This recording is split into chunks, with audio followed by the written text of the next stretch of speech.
Today's dispatch from 60 Miles from Anywhere is about where I am living. I want to talk to you about the weather, the isolation, and some of the other challenges about coming back home to live in my small mountain town in the Colorado mountains. It won't be the last time that I talk about the subject either, I'm pretty sure. It's not the most flattering view of a life that a lot of newcomers might fantasize about as they are stuck in rush hour traffic, but I hope that this story is told with love and tempered with reality. If you like this episode, please check out my website, 60milesfromanywhere.com, where you'll find more stories on my blog, as well as insights about creative writing. My fiction is available on Amazon.com, and you can find the link on my website, 60milesfromanywhere.com.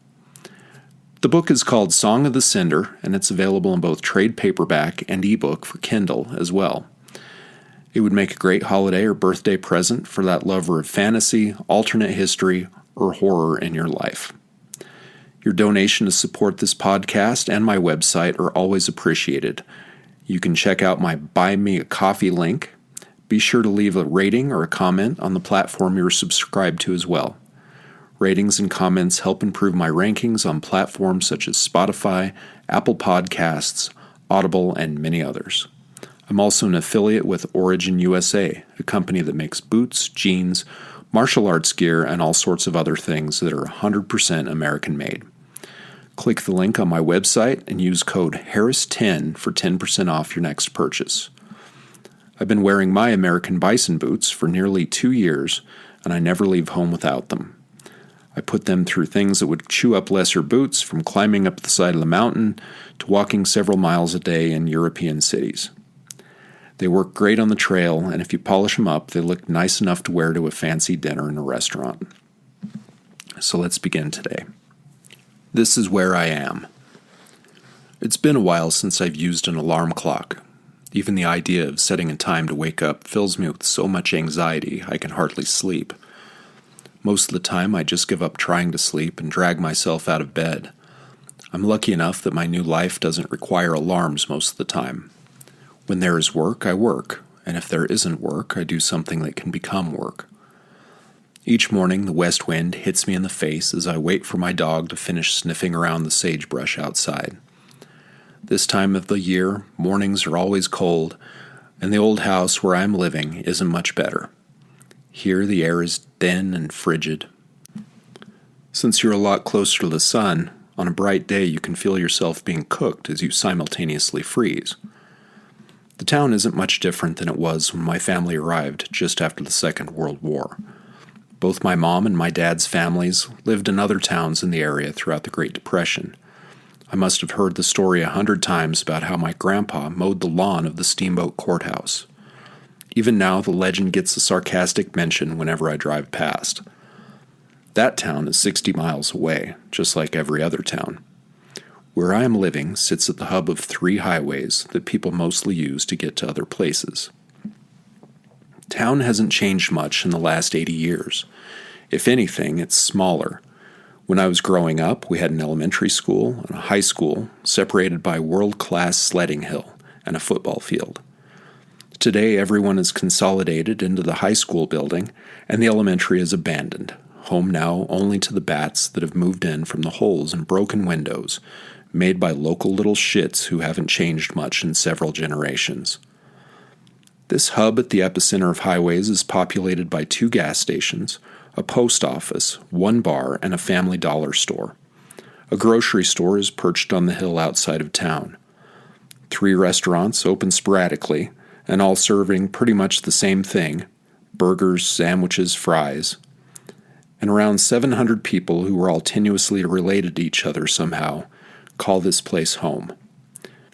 Newcomers, like my family, who arrived in the 1940s, are still observed with suspicion, but not quite the contempt deserving of tourists. Tourists usually only stop long enough to use the toilet in either of the gas stations. In the fall, the area floods with hunters. In the summer, fishermen pass through on their way to any one of 3 lakes in the county. Our town is surrounded on all sides by mountains. Not the 14ers as characteristic of Colorado, but scenic 13ers peeking out over the tree line. Winter can come back just about any month of the year, dusting these ranges in white for several days, even in the summer. Little towns are scattered all over the county, places where people live but nobody really goes. The mountains are unblemished by the deforestation of ski resorts. The three leading causes of death here are car accidents, heart disease, and suicide, and not necessarily in that order. It always depends on how hard the winter was and how many times the roads were closed. Most people die of old age in other places, and many who die in car accidents are from out of town, rollovers at high speed, trying to get through the county, or hitting moose at dusk. We have the highest population of moose in the state, too, close to outnumbering the human population by some accounts. If anything has changed in my 20-year absence, it has been that most of the businesses in Main Street have been bought and shuttered by speculators. They revived them at Christmas time just to showroom the buildings to prospective buyers. It's still just as cold as I remember in the wintertime, which lasts from October until May and sometimes June. The summer brings mosquitoes and tourists. August has its rains and hay fever. I was married once. It was an unhappy marriage, and when I got out, I fought hard for all three of my kids. In the end, I lost all of them. When someone tells you that the system is broken, believe them. I don't like to talk about it much. I can only hope that one day, when they are old enough to reach out, they have the strength to do so. Unless you've experienced something like this, I can't begin to explain to you the grief that you will feel. The worst part is that people will blame you for it, as though you deserved it. The courts play games with people's lives, and it's no wonder future generations are the ones who suffer the most. My town is not a bad place for somebody looking to start their life over. People usually keep to themselves.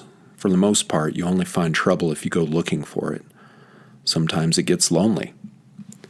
The biggest weekends of the year are rodeo and homecoming. There's a parade for each that goes right up the middle of Main Street. Kids throw candy off the fire trucks to other kids, and horses shit in the street. At the end of the parade, the street sweeper smears a wet brown line parallel to the double yellow of the highway. July 4th is a lot of tourist traffic, and the locals are usually someplace else. Christmas is usually bitter cold and spent inside or hunkered down at a Christmas party. The lucky ones fly someplace warm. That germ super spreader, known as a Christmas concert, usually knocks out entire families with the flu if they are in attendance. The crowd of those events is usually filled with people bundled up in their coats, coughing throughout the quiet moments. I came back home to start my life over again, going all the way back to the beginning. When I'm not writing, I'm renovating this old place. In the winter, the house is cold and heated by a pair of gas furnaces. The water is left to drip constantly to prevent freezing. You can hear the old house pop and groan with every gust of wind coming out of the west. My family used to run a trucking business and a home out of the building. I use the old office as my office now. It's cozy with its cedar wainscoting panels and high ceilings. It has wooden floors from its early days as a dance hall 100 years ago, and it's a place I can get lost in while I work. When I want to go back into nature, I bring my camera, and it's hard to take a bad picture here. But growing up here, it was just what we saw every day. When I'm not writing or practicing my photography, I'm usually washing my dishes by hand or hanging my laundry out on the line. I'm still working at improving my carpentry skills. When I came here, I was worried I was coming back home to be forgotten. Hopefully I was here to get back on my feet. My thoughts on this change as often as the weather does. In many ways, it's a writer's paradise. Very few distractions other than the wanderlust I get sometimes. I wake up in the morning and I work until late. A 20-minute drive out of town takes me to some of the best territory to hike in Colorado. There are no crowds, no Turons, no oppressive rules or signs. It's quiet. I've gotten to like quiet after half a lifetime in the city and a chaotic marriage. An hour drive takes me to the next town, or to an airport where I can go anywhere I want if the price is right. And that drive is sometimes just what I need to get where I need to think. So, I'm going to stay here until there isn't anything left to think about. however long that may be. I hope you've enjoyed this episode. It's a lot more bloggy than I usually do. Living out in the middle of nowhere isn't really all it's cracked up to be sometimes, but sometimes it's really worth it. I think a lot of people come in from out of state thinking that they've found some kind of paradise or, sanctuary, I guess. And in a lot of ways that's true, but there's a lot of things you have to adjust for as well. One of the biggest challenges is that you have to plan. You really have to make those plans. If you're going to cook a dinner, you need to have all your ingredients because there's a good chance that the stores here aren't going to have them. And life here is pretty sleepy for the most part, but it's not as confined either as the city. You'd think with so many people, you wouldn't ever be bored, but I found in the city I was a lot more bored than I was here. This place gives you time to think. It lets you feel peaceful. And not everybody is up in your business. You'd think it might be that way with a small town, but for the most part, I just kind of do my own thing, and I'm happy about that. I'm also happy that people are listening to these podcasts. I hope you've enjoyed the content, and I hope to keep bringing you all sorts of different stories. So until next time, be kind to yourself. Thanks for listening.